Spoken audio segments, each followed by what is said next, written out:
as I just laid out, the public school system that our kids are in right now being targeted by the radical left. And I told you, if you're not paying attention, if you're only watching mainstream media, especially CNN, I feel bad for you because it might seem like this is way overdone, that I'm freaking out about nothing, but it is true. And the only way to solve it is at the local level. That means you. I don't think anyone within at least conservative circles would ever suggest the federal government would go butting their noses into the city school boards. I don't want that. But I do want to see what the U.S. government is talking about and what is their opinion on this and how can we improve the quality of education. I'm thrilled to have with us the U.S. Secretary of Education, Betsy DeVos. Secretary, how are you? Hi, Glenn. Great to see you. So, first of all, I don't know how much of the monologue you heard, or I think we sent you something online. I've asked several experts who do this for a living, people like you, and I've said, this is the end of the republic if this kind of stuff is taught and drummed into our head every day. And it sounds like hyperbole. And everybody I ask, they say, no, you're right. And I said, I'm looking for someone to say I'm wrong, that I'm overreacting. How dangerous is this? And how pervasive is it? Well, Glenn, it's very, very troubling. And I think even before our realization today of what's going on currently in schools, we've had years of this kind of cultivation.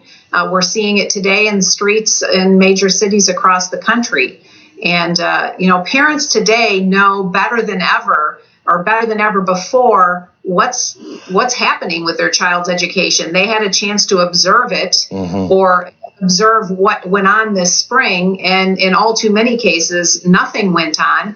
But in the cases that did, there's great concern on the part of parents. And it's very troubling to hear about places in Tennessee and Pennsylvania where, teachers are telling parents not to eavesdrop on their students, on their children's lessons. And now more than ever, this points to really empowering parents to make those decisions for their kids and choose a different path for parents whose kids are being subjected to this.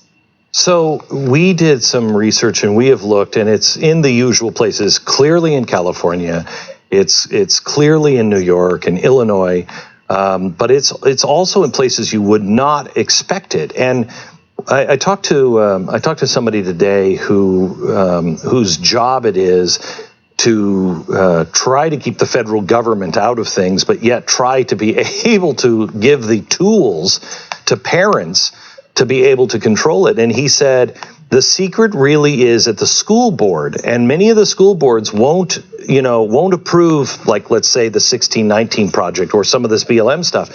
He said, but teachers, they are doing it. And the release of these 800 files from a teacher said the very same thing, that the teachers, one math teacher said, how do I teach this? And they are schooling them on how to make the examples in the classroom all BLM friendly.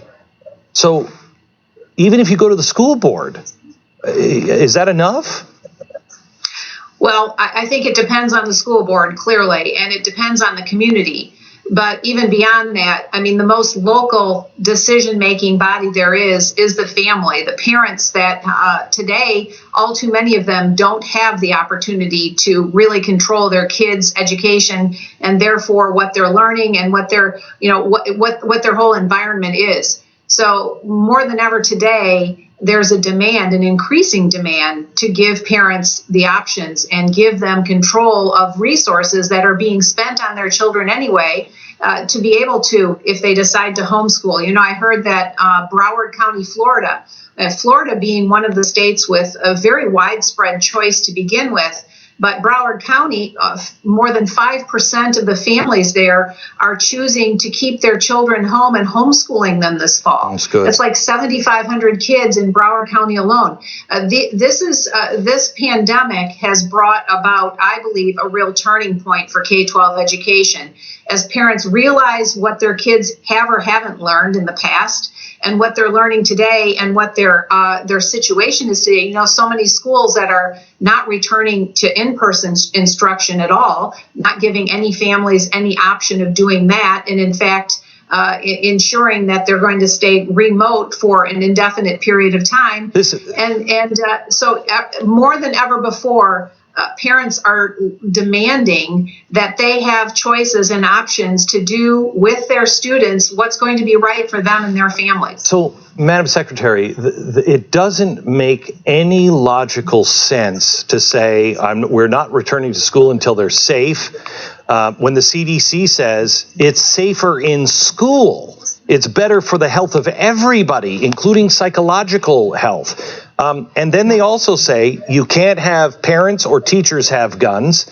But now the NEA is saying, well, we can't have police officers there anyway. You just told us for years you were taking our guns or wanted to take our guns because we'd have professionals like police officers in our school. Well, again, the reality is that parents are realizing today the deficiencies of some of their kids' educational settings and are demanding more than ever before. There's a increased receptivity, even among families who have moved to a good school district. They're finding and discovering their schools are not meeting their needs. It is a completely non-child-focused agenda that's taken root in all too many districts across the country. And when you hear that, the LA Teachers Board says we're not going to go back to work until it's safe, quote unquote, and oh, by the way, until we have universal health care, until we defund the police, until we private, the whole laundry list of left-wing demands. And so this is a time where I believe parents have got to raise their voices, not only with their local school boards, if that's where they want the outlet to be, but with their legislators to demand that they have that they can control the resources that are being invested in their children. They're paying property taxes. Grandparents are paying property taxes. Businesses are paying property taxes. And they should be able to say, we want something different. We want something better for our kids. All right. Thank you for being on the program. We're going to take a quick break, and then we're going to come back with Secretary Betsy DeVos from the Trump administration. She gets a lot of heat, but I'm telling you, I think she is exactly what we need. And if we have a change in administration, all bets are off. All bets are off on the future of our children. All right, let me tell you about